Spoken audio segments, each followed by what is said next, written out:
Welcome to the podcast about lighting matters. Our unflinching conversations uncover the nuances and complexities which shape the craft of lighting design. We explore the pivotal whys behind a lighting designer's choices and find honest answers to your most challenging lighting questions because lighting matters. Welcome to the Lighting Matters podcast. This is episode number 5. If you're counting. And I'm Lisa Reed, one of your co-hosts today. I'm here with Avi.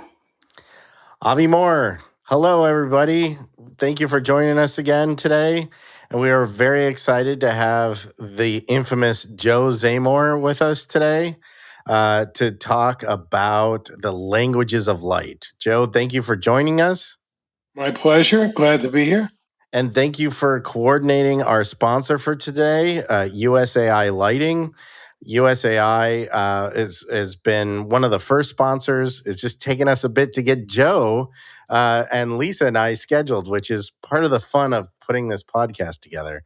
But I digress. USAI, I don't know about you, Lisa, one of my favorite lines, and just the ability to get everything you need in a ceiling or from a ceiling in a package, adjustable, wall wash, downlight, small, large, big, small, lumen packages, color temperatures, warm dim, cool dim. Hey, and they finally do dolly with white tuning, So and they listen. Takes a little bit sometimes, but great product.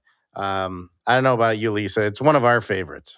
It is. It's a go-to in our office. You kind of named off all the features, but I think about some of the special things that they do, like cutting acoustic tiles and just having the range of products too, because it becomes a go-to kind of early in the job. People in the office sort of know the line, and so it gets thrown in schematic design. And then as things shake out with the cost of a project, we can find the level and still use the product. So it's good from a specification perspective. It's been a really easy product line. I forgot a very important thing, which is USAI going back to the early DOE days of reviewing downlights was the first manufacturer to pay attention to what the judges were asking for serviceability. And they still have the best serviceability I've seen. Now, you also have the crazy shallow housing. You have tons of options with housings even. The surface-mounted conduit entrance on the beveled, block on the block series. Yeah, like everybody copies that now. That was such a nice detail when everything was, there were so many industrial projects and so nice details. Yeah, definitely a go-to for us. I don't know, Joe, what do you think about yours? Having been in the business, it's really nice to have an owner that is specification minded, that asks the lighting designer what they need, and create products that not only can you specify, but we have the tier system so that, as we've all talked about, and you've had previous podcast sessions about how do you deal with the ever-changing environment of contractor and budgets and profiteering by the various parties after the design and specification is done. So I'm very proud to represent this company. It's been about 9 years now, and we always try to be cutting edge and always mindful of the challenges that every designer faces, from your DD concepts through actually realizing a project and being able to aim it and deliver to your client the value that is part of our business that a lot of people forget about, that it's all about value when it comes to me as a person, my lighting designers, and the lighting design community in whole. I don't know you very well, Joe. So something that would be good for our listeners who maybe don't know you is a little bit of background. How did you get into lighting and to where you are today? Well, it's a long story, but to cut to the chase, Um, I originally was a lighting designer, and I worked in the entertainment and creating a lot of the nightclubs and themed environments dating back to the 70s, and learned a great deal from my access to some very talented people. And each one of those individuals taught me a different lesson. And years ago, I started playing uh, with what was known to become architainment, where I was trying to um, use the entertainment technology in architectural settings. And that was a long curve, getting the technology to match up to the needs. So I became a part of Martin and created architainment products for them, and created that and stepped out of lighting design after 25 years and went into product development and moving the needle in creating architainment products. After that, I was involved with Color Kinetics and using their product and helping develop product. And that later led me to being one of the founders of EcoSense. And I created all of the initial product portfolio as the head of product development. Um, so my role is, first and foremost as a lighting designer. Then it got me into product development. And then after many years of product development, I had the opportunity. I got a phone call from Bonnie Littman um, asking me about, shifting my focus and then actually going to work in taking product to the design community. So I joined the USAI about 9 years ago. So my background is and foremost as a lighting designer. My heart is in lighting, and I'm a lighting person, and it's now scary enough, almost 50 years that I'm in this business. So you learn a great deal from the very many people that I've come to know and learn from. And, whether it be lighting designers like Jules Fisher or Ken Billington or Paul Gregory or, Steve Terry, who is production arts, taught me about control, and Bill Sapsis about rigging. And, you learn a great deal. And I've been very fortunate to have access and work with some of the most talented lighting people over the past 50 years. And I think that has really rounded my education and taught me the most.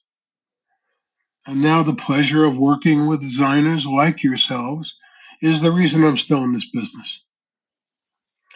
And, the subject today is really one of tremendous value that I think a lot of the younger lighting designers don't quite understand. And that is that,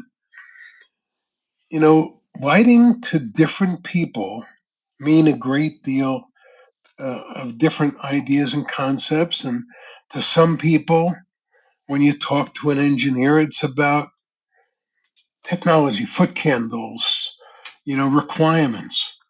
When you talk to James Turrell, it's about how do you implement his artistic vision. When you talk to an architect or an interior designer, it's about aesthetics. And each one of us on a day to day basis talk to various parts of our design team, whether it be the client who has one set of,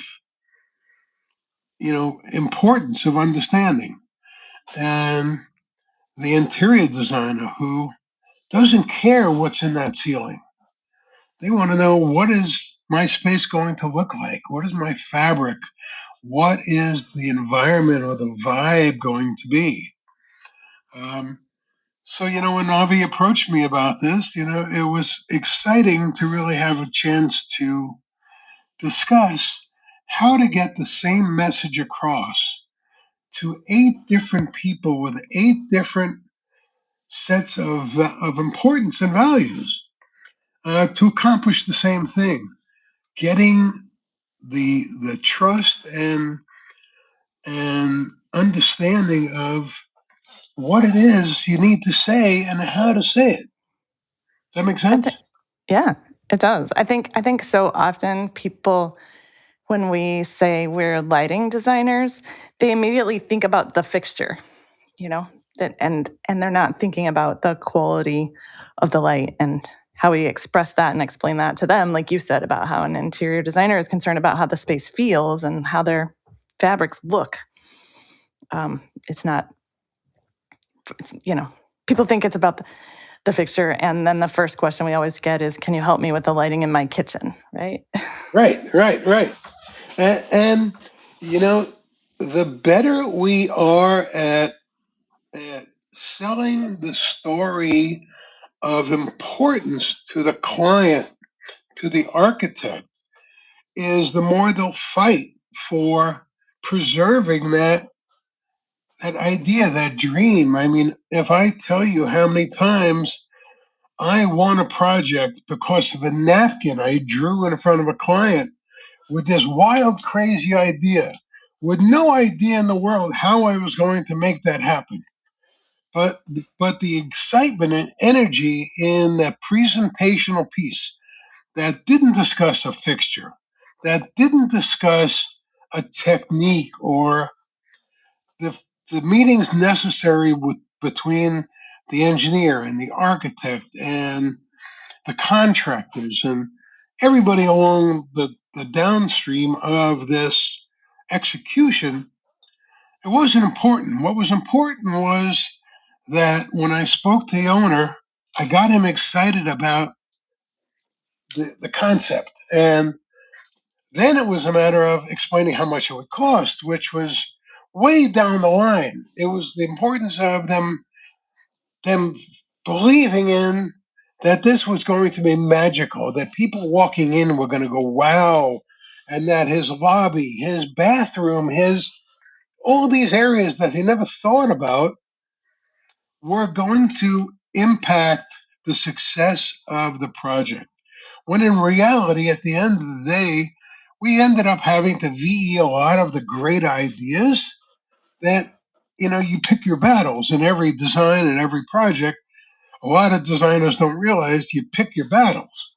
There are areas that you blow up in some regards of the design, knowing that we're going to have to give back at the end of the day.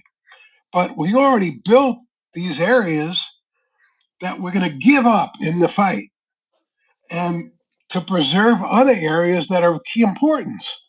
And a lot of designers don't take this into consideration.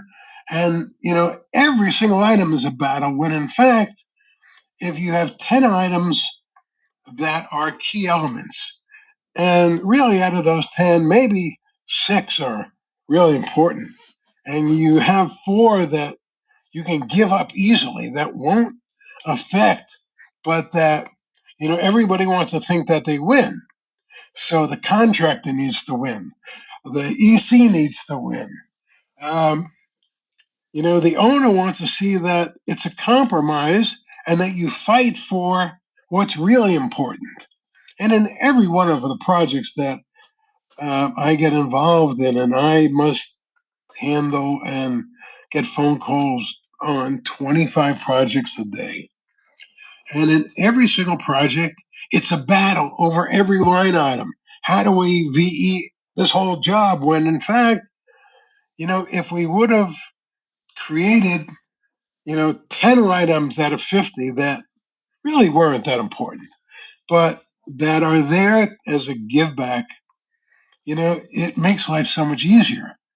And lighting designers, they go in, and some of the younger designers, they don't understand that everything is a compromise at the end of the day.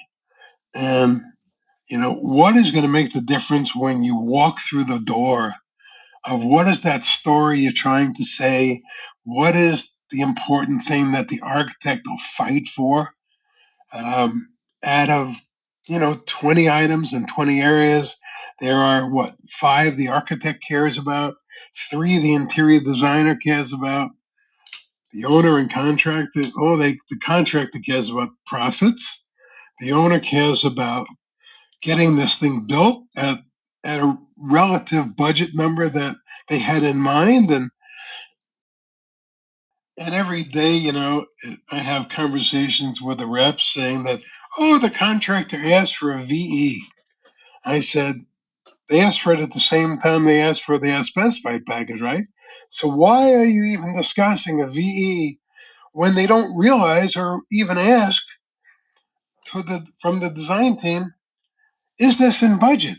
What is the cost of delivering it? Because most lighting designers I know get budgetary numbers itemized from their reps, even though at the end of the day they know that 3/4 of the markets now package lighting. And as Derek mentioned in a previous podcast, these package numbers, you can't tell where the money is or what part of that package, are we trying to fight for? But But most, Joe, but you bring up a good point, right? Like you're talking about the languages that each of those different people need, right? The contractor's trying to do profit, right?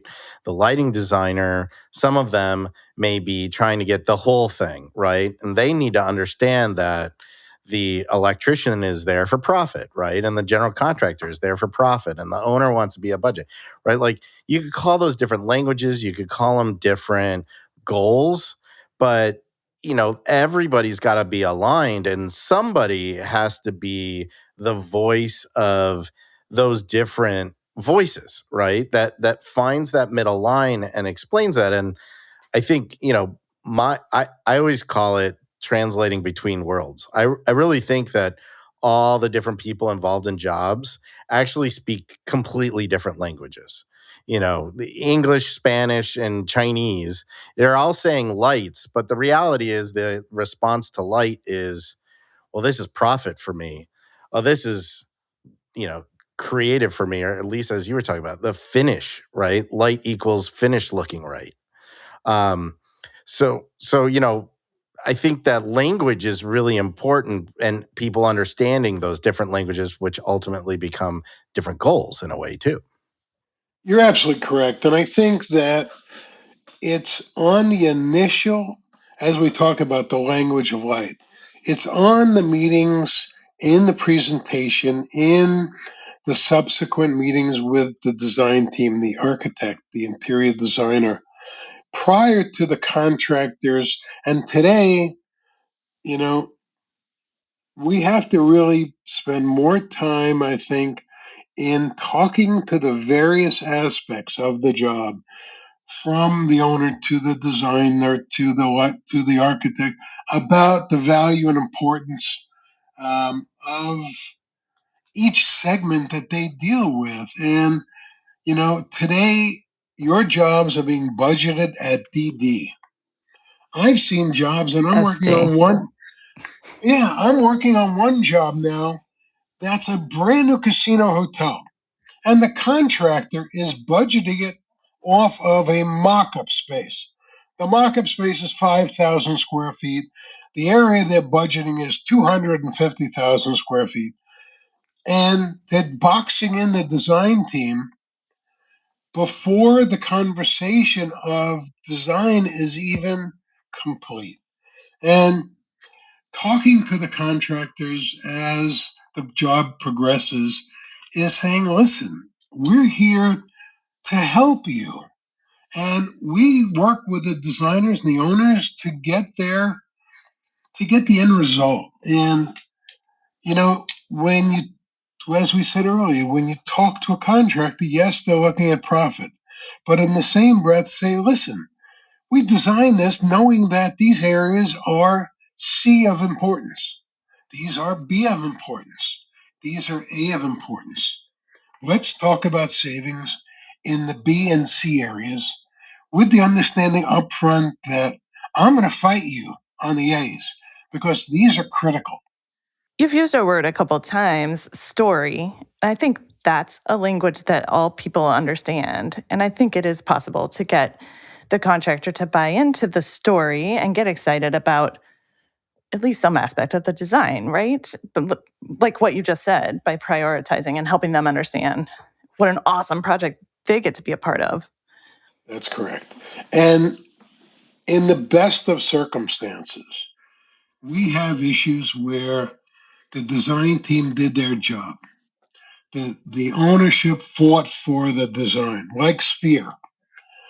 The designers did a great job. Ownership bought into the value of every aspect of this job.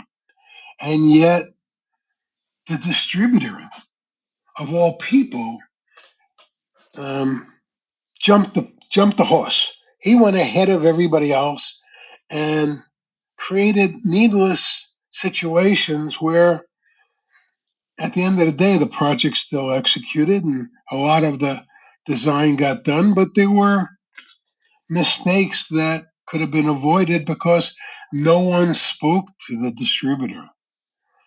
And even though the meetings with the design team, we brought in the contractor, we had multiple meetings with the contractor and the design team and even the reps, but no one bothered to make sure that every box was checked and that everybody understood the story, the value, how key areas are so critical and other areas, we're flexible on. We're willing to work with you.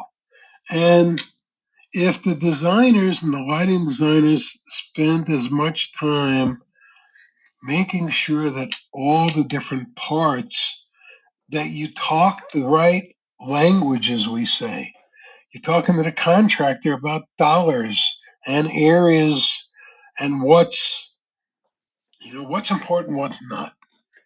That the distributor understands that, hey, submittals are vitally important. And the reason that the designers do 3 rounds of submittals today and making notes so that everybody reads these things. It's like people say, why don't you put instructions in the box of the fixture? Heck, those instructions go out with the cardboard.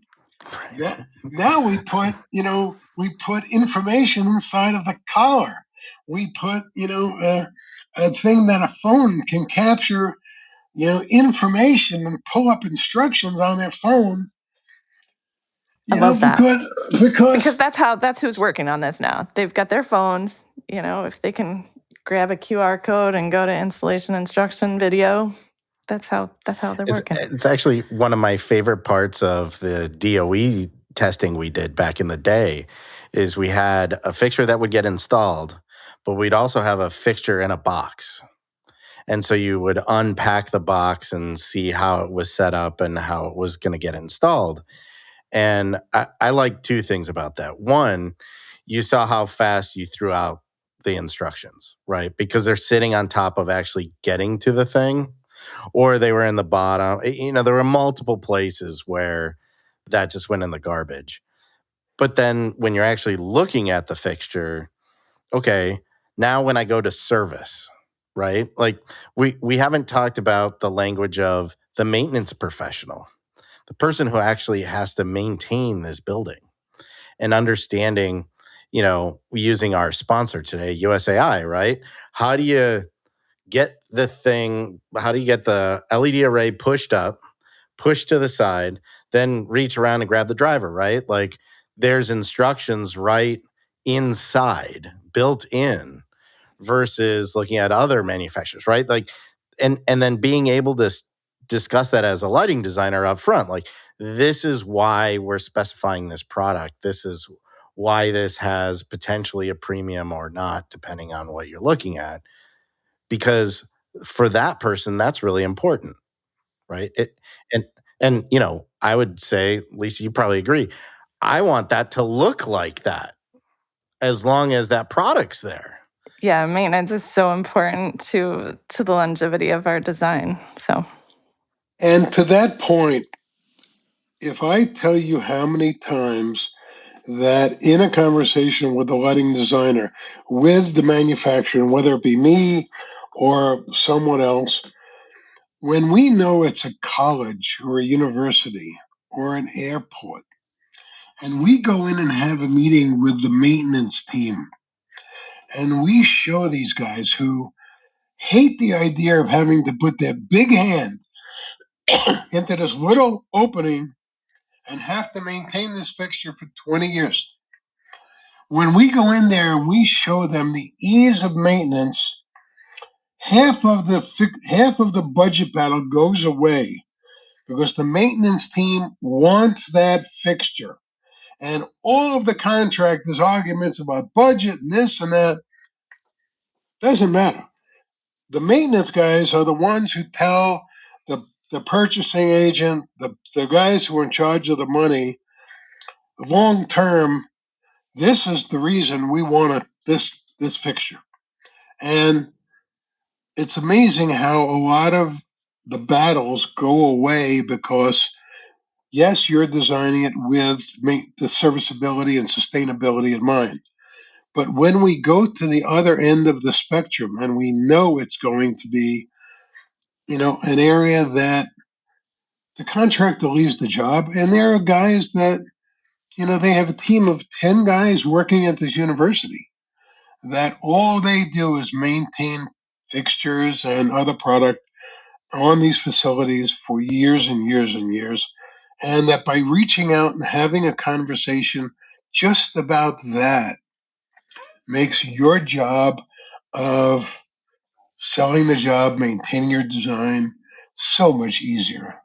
And again, it's talking in different directions to various parts of the same organization about what's important to them that makes executing your visual concept a reality.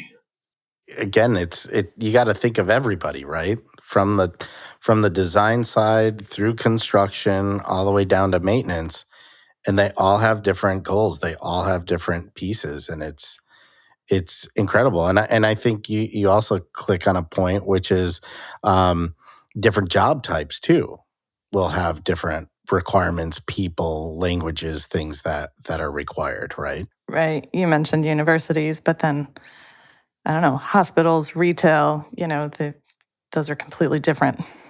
Yeah, in every job, there is generally the maintenance factor. Another big factor that we've learned and that we've had the good fortune to team up with is with Armstrong. And we found that on so many projects, whether it be with you as a lighting designer or your interior designing wanting squares, and we know contractors. They're great with a screwdriver and a pair of cutters, but you put a sawzall in their hands, man, and all bets are off. So how do you get squares in a straight line in the center of a tile that aren't all cattywampus? Well, Armstrong worked with us and they pre-cut tiles so that you ship in these pre-cut tiles. And with that alone in a hallway or a conference room, now made your specification that much stronger because everybody in the pipeline knew that, hey, we can actually accomplish something special.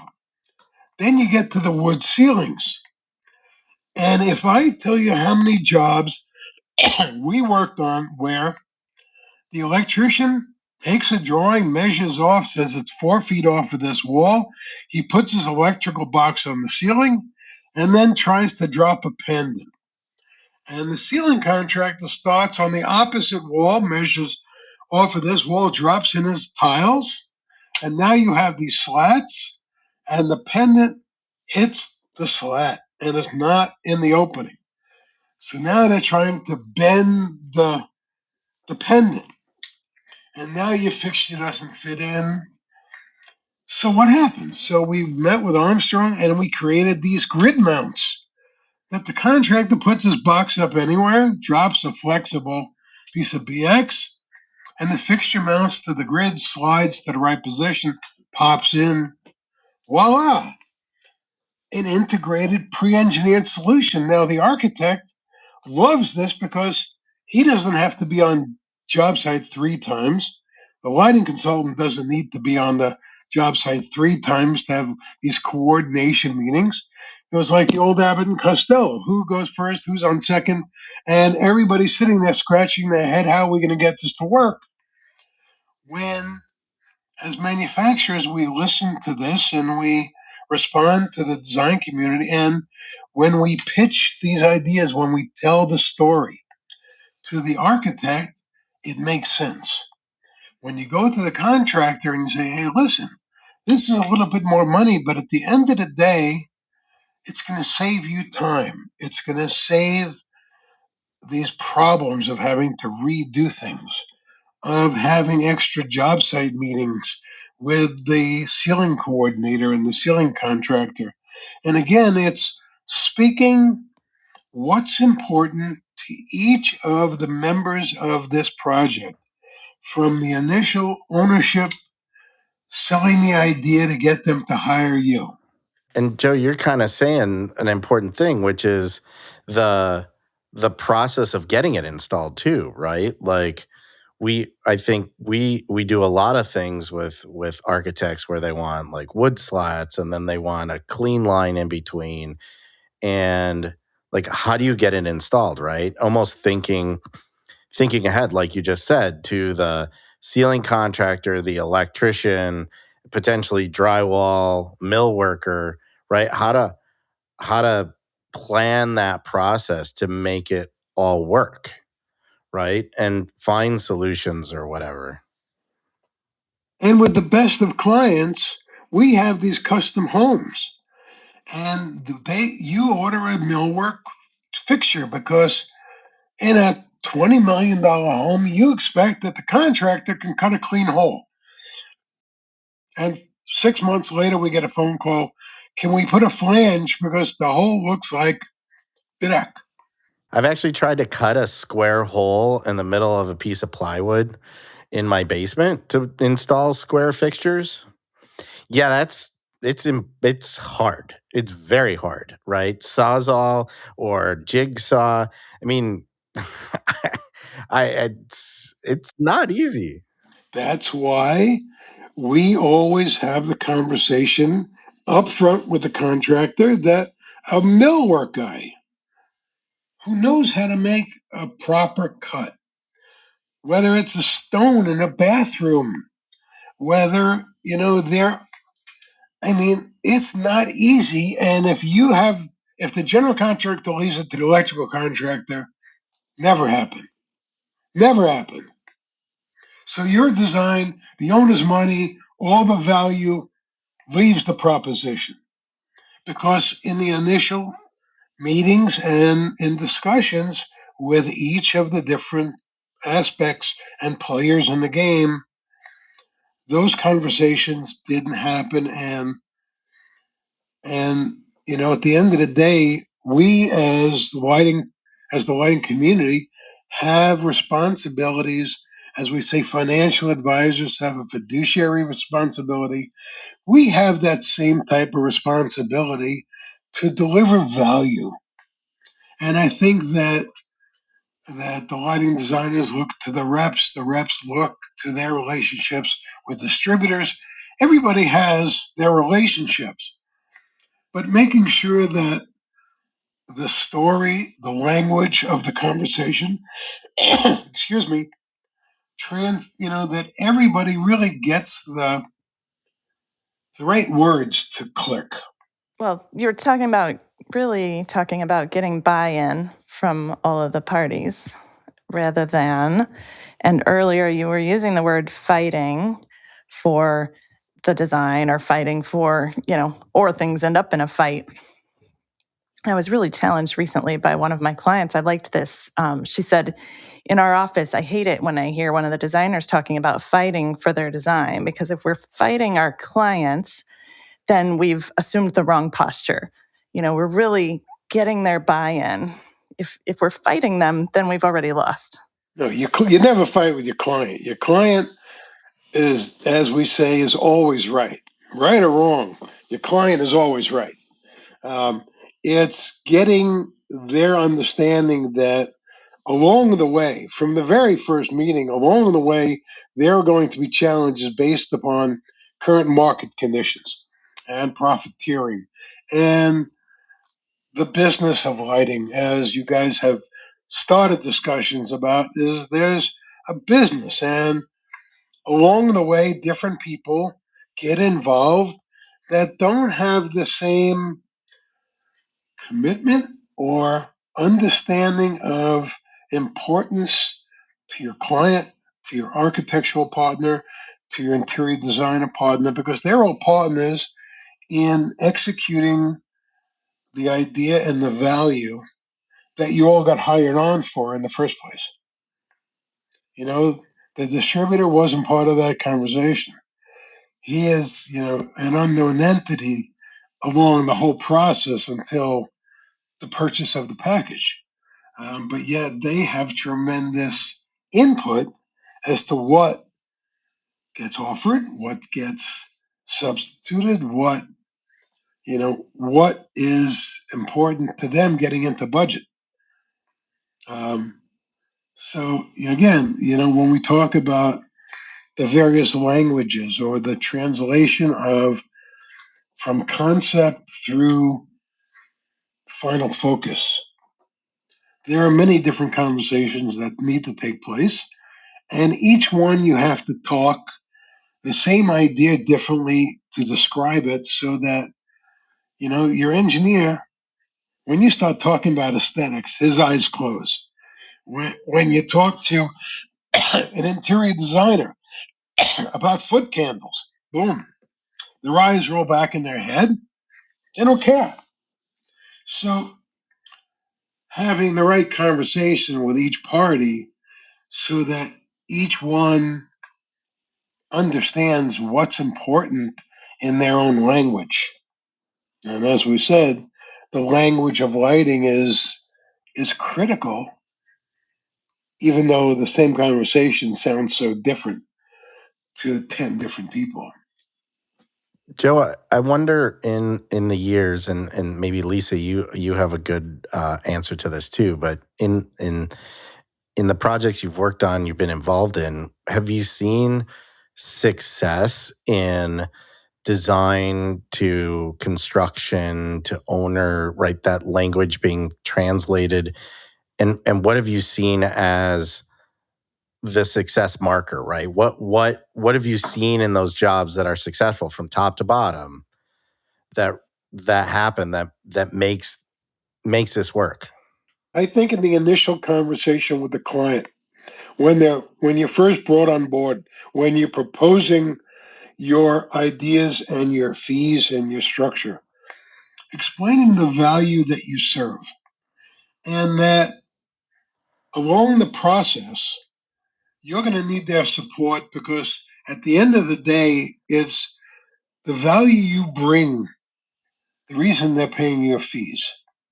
And that along the way, as Derek said, sometimes there has to be uncomfortable conversations.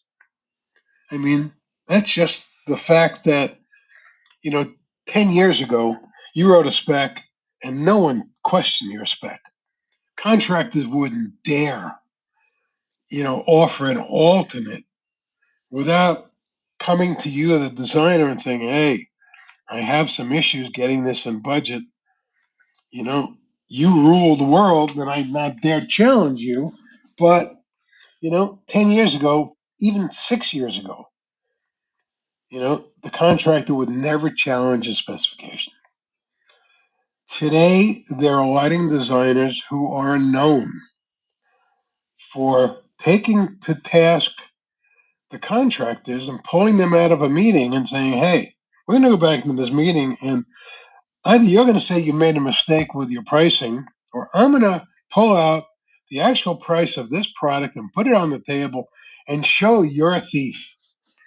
And in a lot of markets, these lighting designers are known. And they have to pick their battles, and they don't dare pick their battles with some lighting designers. Other lighting designers put a 5-name spec out. And what does that say to the marketplace? Doesn't matter what you give us. We'll take almost anything because, in those 5 names, a lot of times it's not apples to apples. So I think that the lighting design community and the design community has suffered so much wasted time with these contractors going round and round and round and getting 5 sets of submittals, where you reject and reject and reject and reject, and your fees have run out after the second round of submittals, and it gets to the point where you throw your hands up and say, I have no more time for this, and you give up. And I think that if you get the buy-in from the ownership who pay your fee, or the architect who hires you, and you say, listen, going into this, I want a clear understanding of what is not only your scope of work, but what is the budget that ownership was presented that this project would cost. Because I speak to so many designers that get into these situations where they never got a budget. And the owner says, give me your best. And they ask for a Rolls Royce. And in the budget conversations with the contractor negotiating the contractor, they budgeted somewhere between a Volkswagen and a Chevy. But No. That's the Yugo pricing. That's what I yes, see yes, all yes. the time. But yet they ask you for give me that Maserati. wildness, the best. Oh Right. yeah. I want a Yeah, give me your Maserati, best. but the budget's a Yugo. So when Well, you ask and how do and you as soon get as they say that, give me your best, then I know we're going to be designing it twice because they aren't going to be able to afford the best. so in saying there are different levels of best. It's not good, better, or best. It's there are 10 ways of getting what's important to them delivered. But the conversation about what is our objective, not only your scope of work, but what is, let's talk about it. I can do this and you blow up a number of $50 a square foot. I could do this for $5 a foot and it's going to look like crap, or I could do it for 20 a foot when in fact, your budget needs to be $10 or $15 for that area, a square foot. And a lot of times, when ownership sits with the general contractor, they say for a building, let's allocate this a square foot for lighting. When in fact, that is a number that was used when it was fluorescent 2x4 drop ins for an office building, not a tech company that wants, something that their employees walk in and go, wow, you know? So, how do you make this work? Is that before you start your design, you understand A areas, B areas, C areas. You have budgets for A areas, B areas, C areas that you discuss and have a mutual understanding so that when you go into this, you have meetings with the design team, the contracting team, saying, hey, here's where we started this with these understandings. Is that what you understand? Are we on the same path?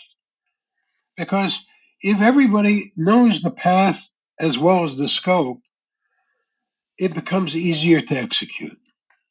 And I think that the design community, you know, the principals of the design firm negotiate and do business development. The lead designer is running a team of designers trying to fill in the blanks, right? And at the end of the day, you have a junior person doing the CAD, inputting fixtures, and sometimes doing the schedule. And that schedule might not match the initial conversations. Do you find that as well? I find everything you say on just about every single job, and it's interesting. I can't get into a detail, but you're speaking right to a project we're working on right now. Um, but it's interesting. We have started to play with documenting tiers of design, right? Color mapping things and big jobs and saying, tier one, tier two, tier three, like you said, A, B, C, D, E, F, whatever you have to, and such. But at the same time, trying to explain to the other parties what's going on. We just spoke at IES in New York, and we talked about a project that was a resi development. And the contractor and us all wanted to get the owner the cheapest value for the lighting controls possible. And of course, typical More Lights job, all dolly, right? Top to bottom, everything's dolly because it just works. And the contractor fought us for 3 months. 0 to 10's cheaper, 0 to 10's cheaper. It's going to be cheaper every day, right? And what's amazing is the two of us had the same goal, which is what the client's goal was, right? Absolutely lowest cost for a beautiful building that looks beautiful, right? It's an apartment building, right? Get as low as you can, but make it look amazing. And, long story short, 0 to 10, the contractor's VE was an increase of cost of 34% over dolly. And so, there is this, you're on the same language, you're speaking the same thing, but when somebody's in theory versus someone's in reality, right? That becomes another challenge. And we were fortunate in that situation, like you said, to go to the owner and say, look, like, let's have the contractor prove it to us, right? Show us the line item pricing, show us the opportunity. And we were able to get there, right? And the end of the conversation was, look, here's the real price. But it took that time to have the conversation to say, hey, look, we're all trying to get to the same place, lower cost, right? We like the design, we just want it cheaper. And if I tell you that I hung up a phone earlier this morning and we're working on this hotel, and the designer knew that the hotel room had X value for a lighting fixture, the hallway had X value, the amenity spaces had much higher value because, telling the story when you walk into the space, and the branding of the hotel is a Four Seasons. And now they're talking about wafers for the rooms. And I'm like, wait a minute. This is Four Seasons. And the owner said, yeah, we can't put $15 wafers in. Let's look at a $40 fixture. When in fact, it's a Four Seasons. I said, but you're designing to Holiday Inn standards. And they said, well, but it's 5,000 fixtures. I said, well, you're getting $600 a night for that room, not $89 a night for that room. And your maintenance is going to be over a 10-year period. You're going to replace that thing 3 times versus having a sustainable product in that room. What's important? Well, I think we're over budget. I said, do you think you're over budget or are you over budget? Well, I don't know, but the contractor's saying we're over budget. I said, that's because he's not making enough money. But, think about the brand. Think about, in the old days, Marriott used to issue a book of specifications, and you couldn't deviate from that book, regardless of your reasoning. Today, we'll do 5 Marriotts, and there are 5 different sets of design. There's 5 different levels of product selection. There's,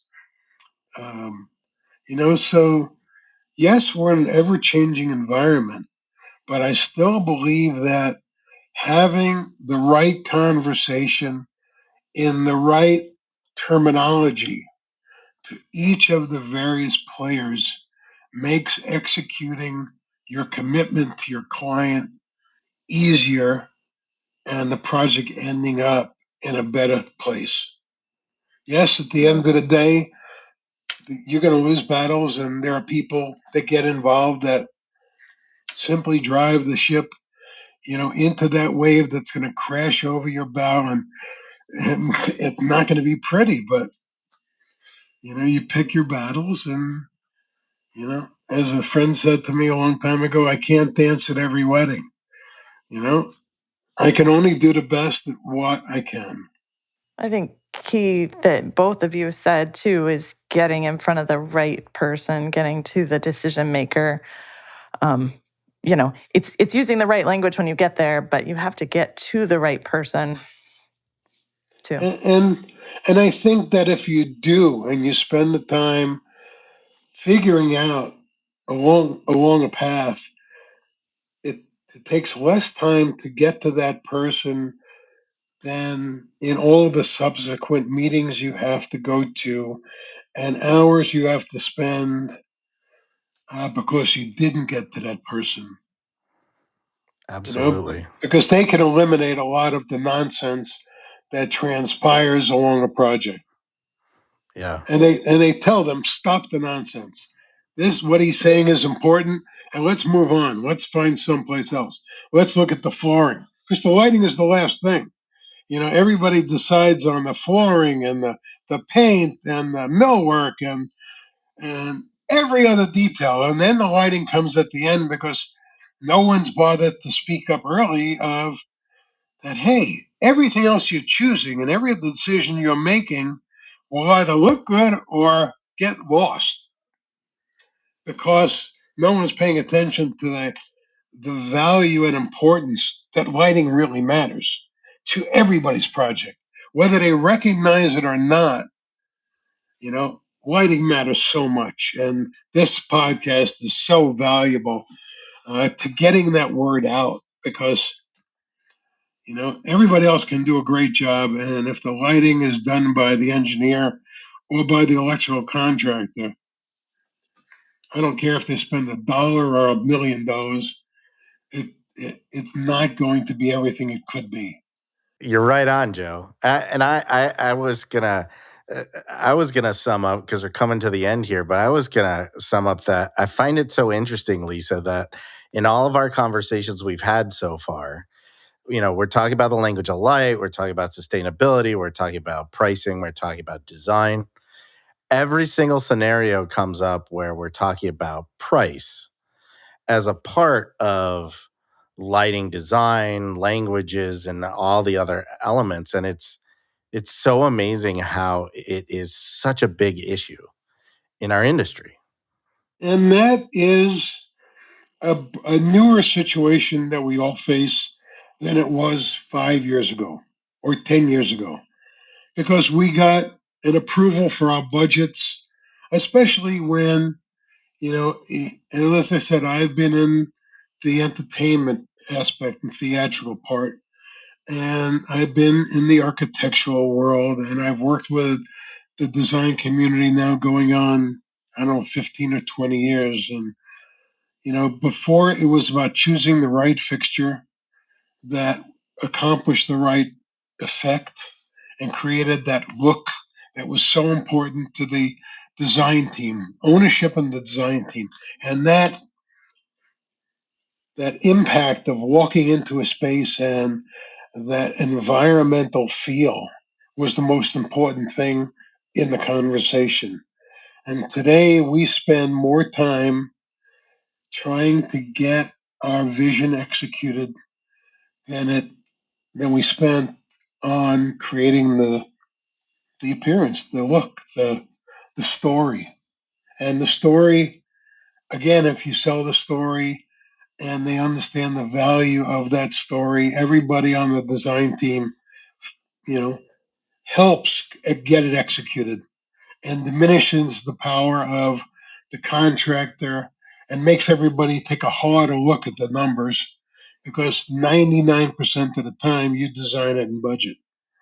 And they just throw that to the side and figure out what can they get away with. Lighting matters more than the contractor making his profit. That's my sum.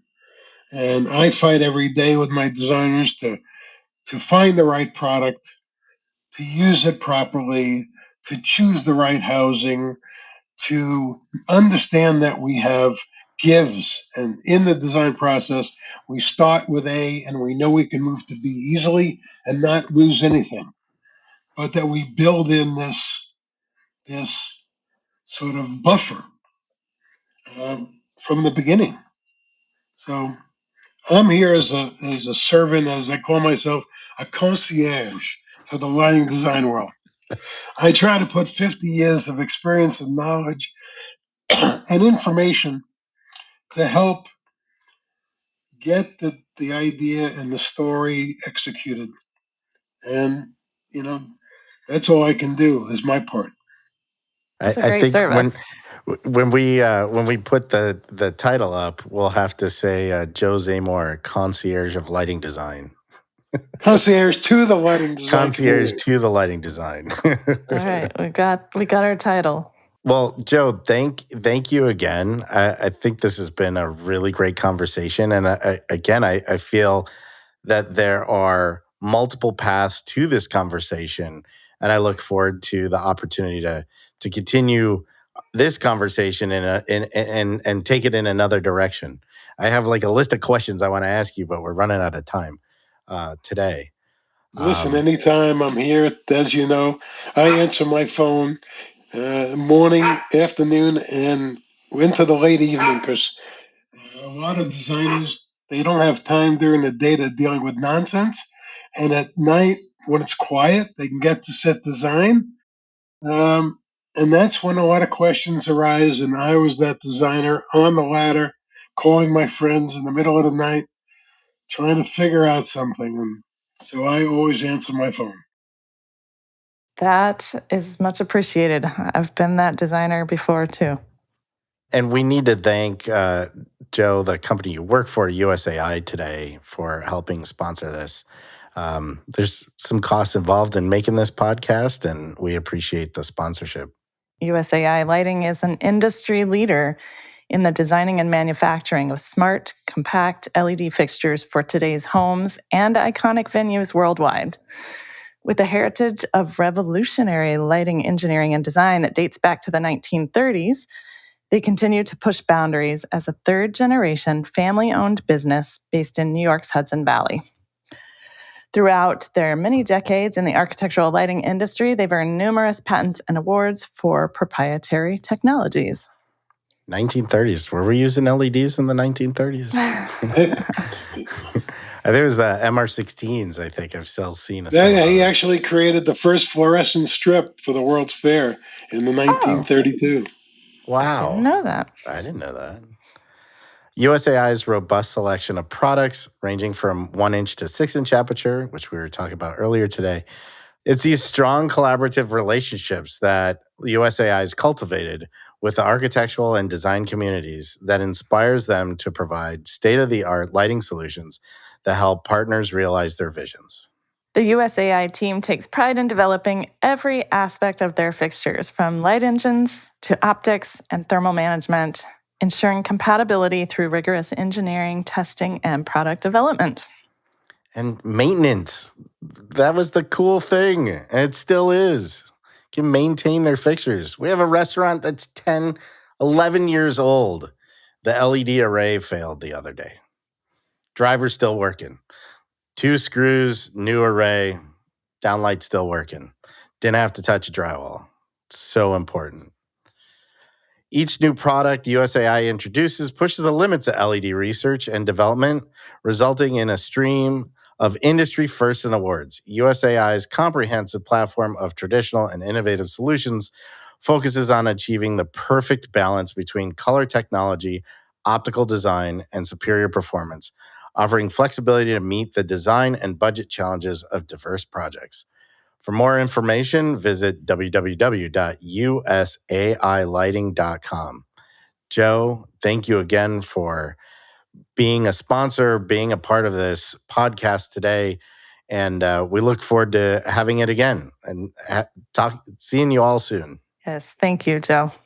My pleasure. It was truly my pleasure to share what little I can add to the conversation. It's great information. I'm having all our team listen. Thank you. Thank you. Lighting matters. As we wrap up, we want to reiterate how much we value your time, and we hope you found it as much fun to listen to as we had creating it. Remember to like it and share this content with your friends and colleagues. The opinions expressed are those of the participants and do not necessarily reflect the official positions of the sponsors. Our content has general application, but we recommend obtaining personalized guidance from a professional IALD lighting designer, such as RBLD or More Lights, for your next endeavor.